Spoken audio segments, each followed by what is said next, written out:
देखो इससे पहले कि अपना सेट स्टार्ट करूं, मैं एक जनरल सर्वे लेना चाहता हूं। यहाँ पे कुछ इस तरह के लोग तो आज नहीं आ रखे हैं ना, किसी थिंक टैंक पॉलिटिशियन ग्रुप के, जिनको जोक सुन के गुस्सा आ जाता है। आजकल ऐसे लोग घूम रहे हैं, आप जान रहे होगे। कोई ऐसे लोग तो नहीं है ना कि जोक सुन के मैं पागल ही जाता हूँ, मुझे एफआईआर करने का मन कर जाता है, तेरी माँ चूक दूंगा, ये वाली बात तो नहीं है ना। देखो, अगर कोई ऐसे लोग आ रखे हैं, मेरी एक हम्बल रिक्वेस्ट है, अपने अंदर में सुधार करो। जस्ट बिकॉज आप लोग चुपते हो, हम अपने जोन चेंज नहीं कर सकते। कुछ ऑनेस्ट बातें कर सकता हूँ मैं, यहाँ पे जगह है ऑनेस्ट बातें करने की। हाँ, मैंने देखा है ऑडियंस हाँ कर देती है, उसके बाद कॉमेडियन की माँ चुकती है। ऑफ लेट मैंने देश का फॉर्मेट देख लिया है। आप पॉलिटिशियंस को छोड़ो, वो तो करेंगे जो उन्हें करना है। मैंने देखा इंडियन ऑडियंस बड़ी हरामी है, क्योंकि एक कॉमेडियन ना अपने फ्लो में होता है, अपने फ्लो स्टेट में होता है, क्रिएटिव जोन में होता है, उसे समाज की बाउंड्री समझ नहीं आती, उसका जो मना है वो तो बोलता ही है। मैंने देखा है ऑडियंस को पहले ही पता होता है कि इसकी माँ चुकने वाली है। बल्कि आप कोई भी वीडियो देखो जिसमें किसी भी कॉमेडियन की आज तक माँ चुकी हो, उसमें कॉमन फैक्टर ही ऑडियंस है। ऑडियंस पता है क्या, इंडियन ऑडियंस को ना जैसे ही कोई हल्का सा भी डार्क एजी कॉमेडियन मिल जाता है, इंडियन ऑडियंस की तरह से बोलते हैं, भाई तू खुल जा, तू हमारे लिए खुल जा भाई, हम तेरा करियर टॉप तक लेके जाएंगे, तेरा जो मना है वो तू बोल भाई, तू रुकियो मत भाई। और जैसे ही कॉमेडियन थोड़ा सा खुलता है, इंडियन ऑडियंस बोलती है, इतना तो नहीं खुलना था, तू इतना कैसे खुल गया भाई, अब तो जेल ही जाएगा। हम खार वेस्ट में, तुझे लग रहा हम कैलिफोर्निया में है?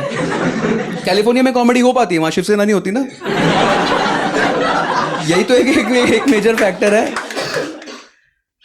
मैं आपको वही बता रहा हूँ, इंडियन ऑडियंस बड़ी डायबॉलिकल होती है, पता है ये। पता है मुझे लगता है इंडियन ऑडियंस का ना ये फेवरेट हॉबी है, किसी बंदे का ना करियर एकदम टॉप पे लेके जाके फिर उसकी माँ चुनना। ये हॉबी है, पता है, क्योंकि इंडियन ऑडियंस से बर्दाश्त नहीं होता कि तू बिना जॉब किए पैसे कमा रहा है। हमारे लेवल पे आजा जल्दी।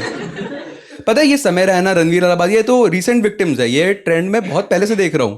इंडियन ऑडियंस एक बंदे का करियर एकदम टॉप पे लेके जाके फिर उसकी माँ चुप देती है। एग्जाम्पल केजरीवाल, आप देख लो उसे भाई, सीधा सीएम बना दिया फिर जेल, बीच में कोई गैप ही नहीं रखा। वो आज तक कंफ्यूज बैठा है कि हुआ क्या मेरे साथ यार, मैं तो आईआरएस था। आज तक वो इसी बात पे परेशान है भाई। तो कर सकते हैं ना कुछ ऑनेस्ट बातें। हाँ, आप लोग समझ चुके होंगे सब मैं जो बोल रहा हूँ, किस चीज का रेफरेंस दे रहा हूँ। अभी इंडिया में कॉमेडी करने का सही टाइम है नहीं, वो तो आपको न्यूज देख के ही पता लग गया होगा, लेकिन मैं ऐसे आपको बता रहा हूँ, इंडिया में भी सही टाइम है नहीं कॉमेडी करने का। ये सब पता आपको चल गया होगा, 2-3 महीने पहले ये सब स्टार्ट हुआ था। इंडियाज गॉट लेटेंट करके एक शो है, वहां से ये सब स्टार्ट हुआ था। वहां पे एक रणवीर अलाहाबादिया करके एक पॉडकास्टर है, पॉडकास्टर तो प्रोफेशनल टर्म हो गया, एक चुकी है। उसने बहुत ही ज्यादा एक जीनियस सवाल पूछ लिया था। वो सवाल पता है क्या, हम ना कंट्रोवर्सी में भूल गए कि सवाल कितना जीनियस है, क्योंकि वो सवाल इतना स्पेसिफिक था ना, जो इंडियंस तैयार ही थे उस सवाल के लिए। सवाल याद है क्या था? अब कोई नहीं बोलेगा। मैंने देखा है ना इंडियन ऑडियंस में, मैं बता दो रहा हूं, आज मुझे कई सारी आंखें दिख रही हैं, इसकी मां चुदने वाली है, इसको बढ़ावा देते रहते हैं भाई। मैं बता रहा हूं आपको, ये देश इतना है ना, जिसके मुंह पे कैमरा खाली वो जेल जाता है, तभी तो कॉमेडियन जेल में जाता है, क्योंकि हर वीडियो में वो 200 मुंडियां दिख रही होती है जो हर बात में तालियां बजा रही थी, वो कभी जेल नहीं जाते। वो तो आज मैं सेटअप कर नहीं पाया, पर मैं पहला कॉमेडियन वाला हूं जो ऑडियंस ही मारने वाला है। मैं पता है कैसे, मैं यहां पे कैमरा लगाने वाला हूं और मैं तुम सबकी शक्लें डालूंगा, नाम, फुल एड्रेस, आधार कार्ड सबके साथ में। मैं अकेले क्यों जेल जाऊं? मैं बता रहा हूं ना, रणवीर अलाहाबादिया ने बहुत स्पेसिफिक सवाल पूछा था, अगर आपको याद होगा। उसने पूछा था कि would you want to watch your parents have sex daily. ये पूछा था उसने सवाल, would you want to watch your parents have sex daily. और ये सुनते ही देश की जनता एकदम ऐसे गुस्सा हो गई कि मतलब, क्योंकि यार इसने इंडियन पेरेंट्स के लिए पूछा है, तभी तो लोग गुस्सा हो गए। ये सवाल तो यूरोपियन स्कैंडिनेवियन पेरेंट्स के लिए पूछना जो ये कर भी सकते हैं, तभी तो लोग गुस्सा हो गए कि मेरे माँ बाप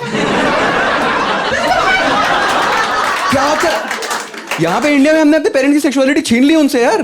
लोग तो अभी एकदम गुस्सा हो गए थे, आग बबूले हो गए थे कि मेरे माँ बाप भाई बहन है, ये एक पवित्र रिश्ता है रणवीर, तू समझेगा नहीं। और पता है ये सवाल, अगर आपको लगे कि यहाँ पे नॉटी है, इस सवाल में आगे और भी था। Would you want to watch your parents have sex daily और would you join them once and stop it forever. और ये जब पूरा सवाल सुना बुड्ढों ने, उनका दिमाग खराब ही हो गया कि बहन सवाल और बचा हुआ है। ये कैसे घटिया सवाल है, ये कैसे घटिया सवाल ऑनलाइन डल रहे हैं, ऐसे घटिया सवाल यूट्यूब पे डल रहे हैं, शर्म नहीं आ रही। इससे मुझे एक चीज तो कंफर्म हो गया, ये बुड्ढों ने रणवीर का पॉडकास्ट तो नहीं देखा है।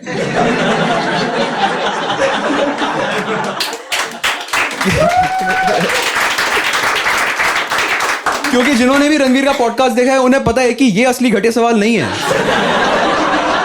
वो अपने असली घटिया सवाल तो अपने पॉडकास्ट के लिए बचा के रखता है। ये तो वो लिख के लाया था बस टाइम पास के लिए, क्योंकि ये व्यूज का इतना भूखा है ना। अब उसका पॉडकास्ट देखो, उसमें दिख रहा होता है, उसकी आंखों में मिस्चिफ दिख रहा होता है ऑन द स्पॉट वो सवाल जब बना रहा होता है ना। क्योंकि वो जिसको ही बुलाता है, सीरियस लोग को बुलाता है, फिर उन्हें 3-4 सवाल पूछता है और उसका आंसर देते हैं, क्योंकि वो तैयारी करके आए थे। फिर उसकी आंखों में दिखता है कि अब इसकी माँ सारे आंसर दे रहे हैं, क्योंकि उसे व्यूज के लिए सवाल पूछने हैं ना। वो दिख रहा होता है, ऑन द स्पॉट बना रहा होता है। यटी मुठ, यटी हिमालय में मुठ मार लेता होगा और सामने वाले की फटी होती है वैसे कि मैं तो इसरो में काम करता हूं भाई।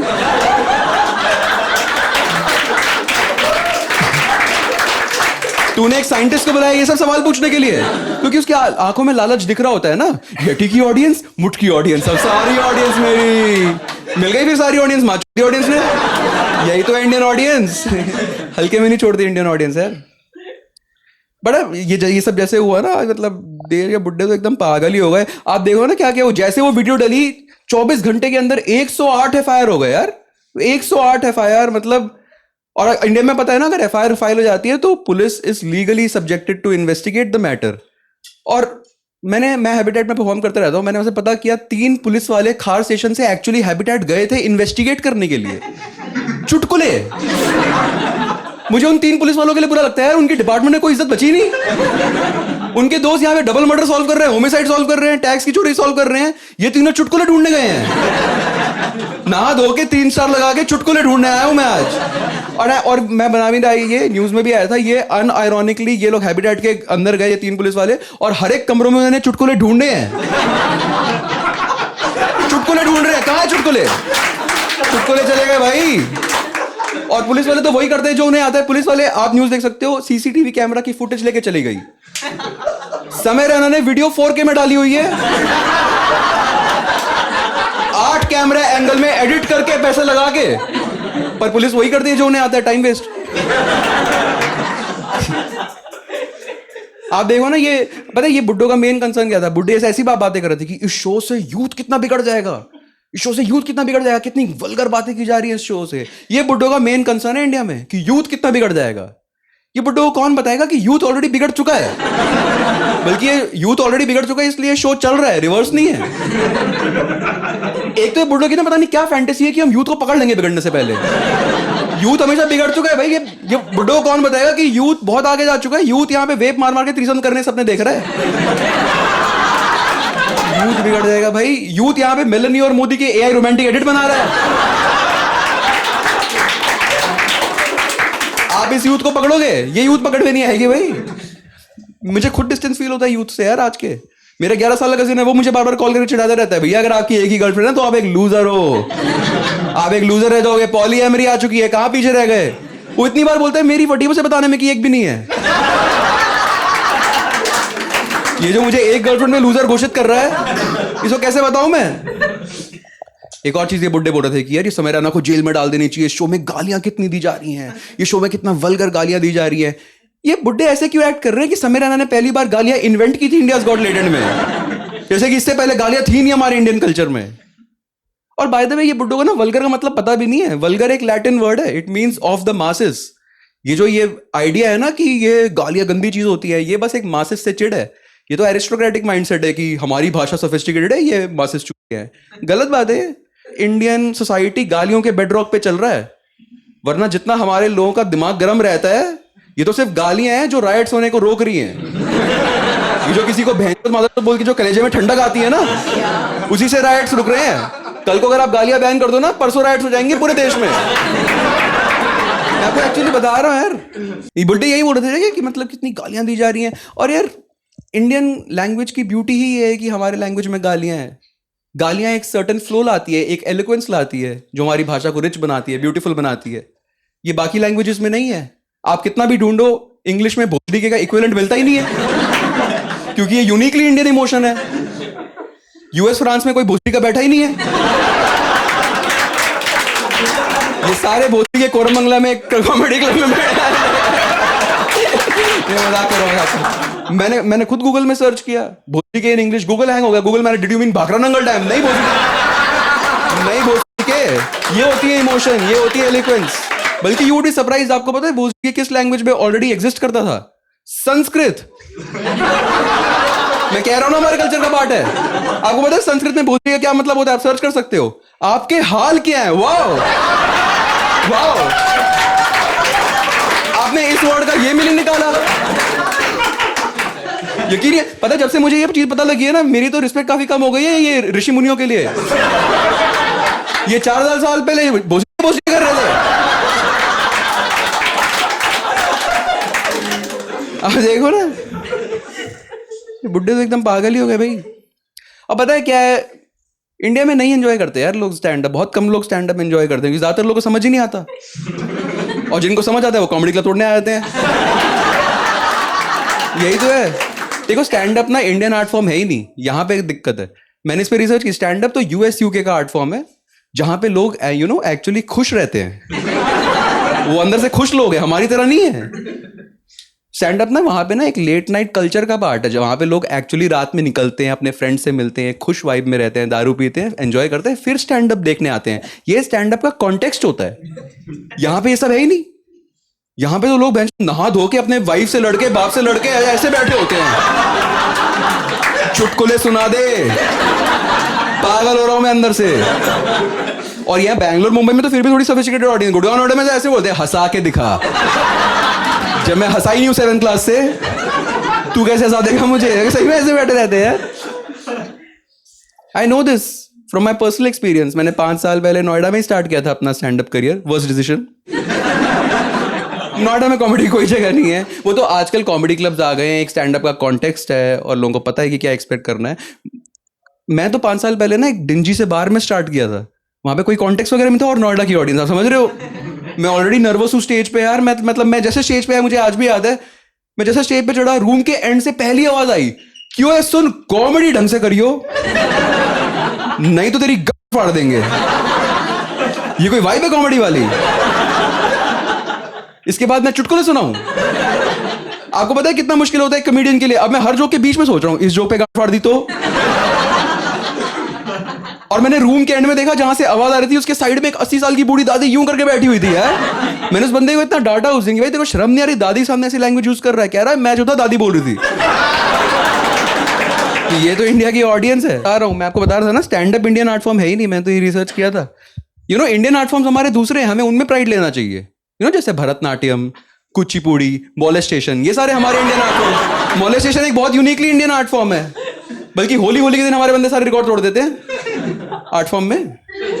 इस बार आपने देखा ना होली के कितने सारे मोलेस्टेशन वाली वीडियो है। इस बार तो लड़कियां तैयार बैठी हुई थी कि साले मोलेस्ट करे, ये ले वीडियो वायरल कर दूंगी। कह रहे मैं तो लड्डू लेके आऊं फिर भी वायरल हो जा। इस बार तो इतने सारे होली वाले मोलेस्टेशन वाले वीडियोस आए यार। इस बार तो होली की वीडियोस कम आए, मोलेस्टेशन की वीडियोस ज्यादा हैं। पता है, अगर आप एनफ होली मोलेस्टेशन वाले वीडियोस देख लो ना, आपको रियलाइज होता है कि हाँ यार औरतों के साथ गलत हो रहा है। They are made to feel uncomfortable, एक अनवांटेड टच का एलिमेंट है। बट अगर आप उनकी वीडियोस देखो, आपको रियलाइज होता है कि यार कम से कम औरतों की कहानियां बाहर तो आ रही है। हम मर्दों ने तो बस एक्सेप्ट कर लिया कि होली के दिन तो हम मोलेस्ट होंगे ही। मर्दों के साथ क्या नहीं हो रहा भाई होली के दिन। हर औरत जिसको थोड़ा सा अनकंफर्टेबल फील करा जा रहा है, एक मर्द है जिसके मुंह पे 8 अंडे आ रहे हैं, जो बस खड़ा हुआ है कि हाँ होली के दिन तो होगा मेरे साथ यार। मैंने देखे हुए हैं मेरी सोसाइटी में भाई, बंदे एकदम टॉप मैनेजमेंट में सीईओ हैं, उसके दोस्त आके उसकी बनियान छाती से फाड़ देते हैं होली के नाम पे। और कई बार ना बनियान ढंग से फाड़ते भी नहीं, तो बस एक निपल बाहर निकला हुआ है, वो निपल बोल रहा है हैप्पी होली। उसमें से ही भीड़ में 2 लोग आ जाते हैं, happy Holi back to you साले। ज्यादा हैप्पी होली करेगा है। मर्द छोड़ते नहीं है दूसरे मर्द होली के दिन। मैंने एक वीडियो देखी थी न्यूज में, ये आप चेक भी कर सकते हो। मेरठ में 3 बंदे खड़े हुए थे हाथ में वाटर बलून के साथ। एक भीड़ आई, and I am not even making this up, वो भीड़ ने जेके वॉल पुट्टी और सीमेंट लगा दी उनके ऊपर, और वो खड़े खड़े रह गए कि हुआ क्या हमारे साथ। अब इसका मतलब वाटर बलून से तो ले नहीं सकते। अगर कोई सामने वाला आके आपको अगर वॉल पुट्टी और सीमेंट लगा गया होली के दिन, तो अपने फेट को बस एक्सेप्ट कर लो कि अब मैं एक दीवार हूं। उनके साथ हुआ भी यही, पता है। उन 3 में से ना 2 बंदे आए, और उन 2 बंदों को देखा, वो 2 बंदे किसी रैंडम दीवार में चिपक गए हैं। वो अब किसी पिन कोड का पार्ट है। वो भीड़ आके बोल रही है बुरा ना मानो होली है। अरे कैसे ना माने बुरा यार, तूने मुझे दीवार बना दिया। पता है इंडिया में ना हम स्टैंड अप की ज्यादा वैल्यू करते ही नहीं है, क्योंकि stand up freedom of speech से लिंक्ड है, और freedom of speech freedom of thought से रिलेटेड है। जिस कंट्री में फ्रीडम ऑफ स्पीच नहीं है, उस कंट्री में फ्रीडम ऑफ थॉट नहीं है। समझ आया कुछ? मैं आपको बता रहा हूँ बाहर पता है स्टैंड अप की बहुत ज्यादा वैल्यू होती है, क्योंकि वो लोग फ्रीडम ऑफ स्पीच को बहुत बड़ी चीज मानते हैं, फ्रीडम को बहुत बड़ी चीज मानते हैं। 1600s में वॉलटेयर करके एक बंदा था, आप लोगों ने उसका कोट सुना भी होगा, उसने कहा था कि I may not agree with what you have to say but I will defend your right to say it until my death. इसका मतलब समझ रहे हो आप? शायद मैं आपकी बात से एग्री नहीं करता हूं जो आप बोलना चाह रहे हो, लेकिन मैं अपनी जान हथेली पे रख के आपकी राइट डिफेंड करूंगा ये चीज बोलने के लिए। ये उसने 1600s में कहा था, जब फ्रांस में स्लेवरी लीगल थी, जब वो लोग औरतों को जला रहे थे चुड़ैल चुड़ैल बोल के। इस सब के बीच में भी फ्रीडम उनके लिए इतनी बड़ी चीज थी कि उसने बोलना जरूरी समझा। देख रहे हो आप? यहां हमारे इंडियन पॉलिटिशियन भी सेम कोड बोलते हैं, बस थोड़ा सा चेंज कर देते हैं। I may not agree with what you have to say, और अगर तूने बोल दिया तेरी मां देंगे ऐसी, सोचते रह जाएगा क्यों बोला था। हाँ यार, फ्रीडम पता है हम लोग ना वैल्यू करते ही नहीं है फ्रीडम को, क्योंकि आप गवर्नमेंट का छोड़ो, गवर्नमेंट तो करेगी जो नहीं करना है, हमारे अपने घरों में फ्रीडम नहीं है। हमें फ्रीडम का मतलब पता ही नहीं है। मुझे लगता है 1947 में भी हमें बस अंग्रेज पसंद नहीं आ रहे थे, हमें फ्रीडम नहीं चाहिए थी। हम बस अंग्रेजों से बोर हो गए थे कि यार हो गया तेरा बहुत। फ्रीडम हमें चाहिए नहीं थी, क्योंकि हम यहाँ पे कितने सारे लोग बैठे हैं, हमारी कोई interaction freedom word freedom concept के साथ कुछ है ही नहीं। मुझे खुद याद है मेरी फर्स्ट टाइम जो इंटरेक्शन थी फ्रीडम वर्ड के साथ, it was when someone was taking it away from me. मुझे भी याद है, मैं 5th क्लास में था, मैंने होमवर्क टाइम पे नहीं किया था, मेरी मम्मी तेरे पास कहती ओ तूने होमवर्क टाइम पे नहीं किया है, मैं तेरी फ्रीडम छीन लूंगी। मैं पहले बता दो है क्या, पहले छीन लोगे तुम? और आपको लग रहा है मेरी मम्मी ऐसे नहीं, मेरे पापा पीछे बैठ के बोल रहे हैं हाँ हाँ हमने तो तुम्हें बहुत ज्यादा फ्रीडम दे रखी है। मैं हेमंत लूथर किंग, आपने ग्रेटर नोएडा में बैठ के फ्रीडम दे दी, फिर नेल्सन मंडेला क्या कर रहे थे अफ्रीका में? मेरी बहन पीछे से हंस रही है, हाँ भैया के फ्रीडम चले गए। उसे पता था ना कि उसके ऊपर वापस डसने आने वाला है सेम चीज। मेरी बहन 9 साल से रिलेशनशिप में थी एक बॉयफ्रेंड के साथ, और एक नहीं उसके बॉयफ्रेंड के साथ, और वो इतने पास थी शादी के, जैसे मेरे माँ को पता लगा ब्रेकअप करा दिया।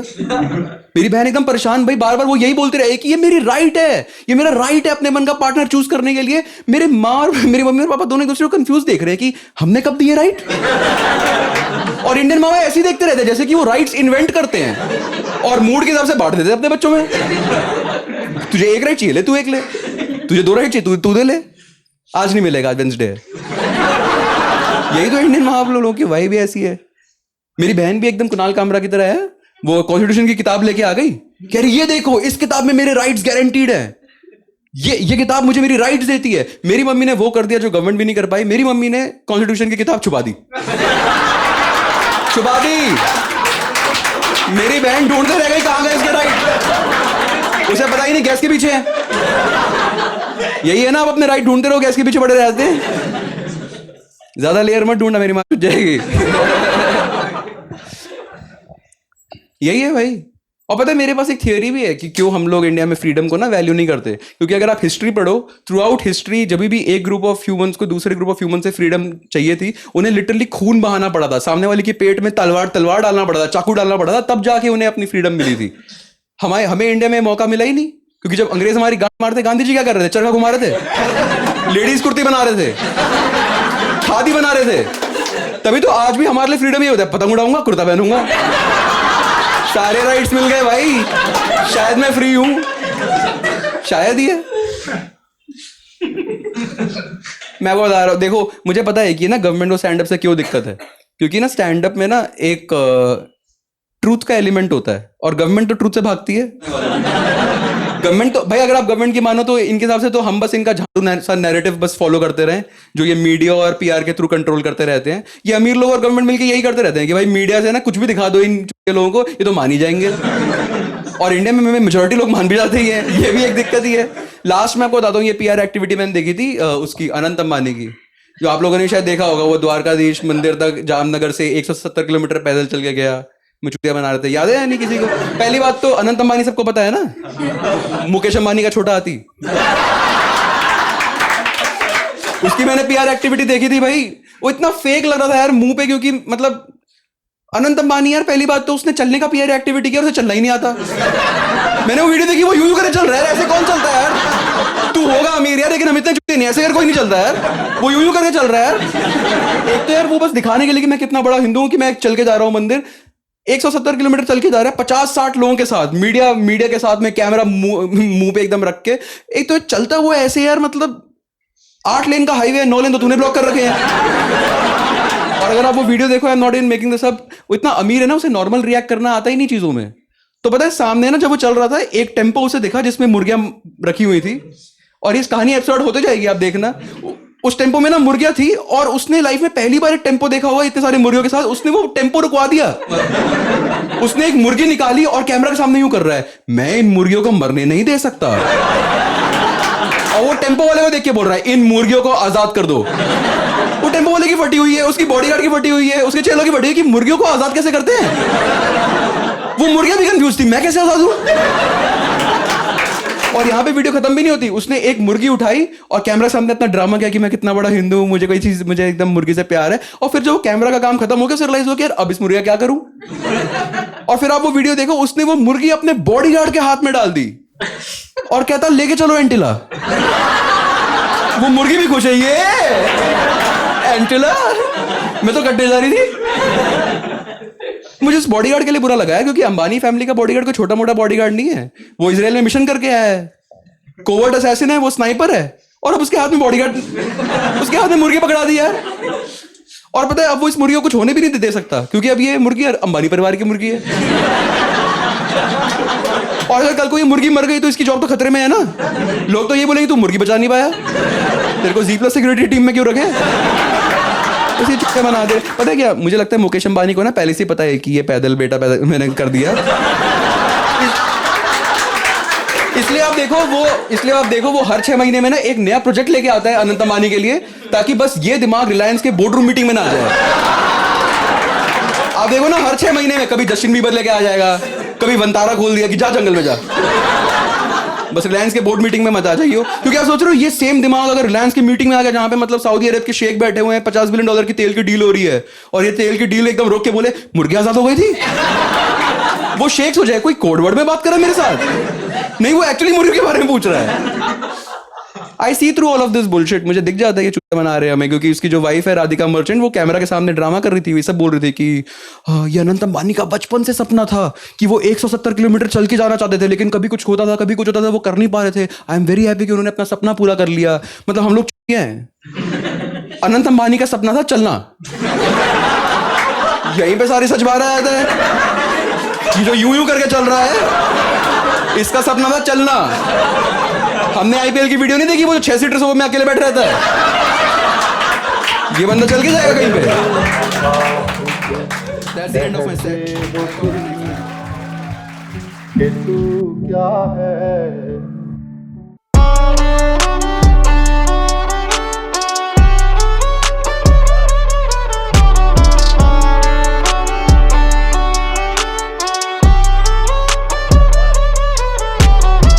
हर एक बात पे कहते हो तुम कि तू क्या है। वाह वाह, हर एक बात पे कहते हो तुम कि तू क्या है। हर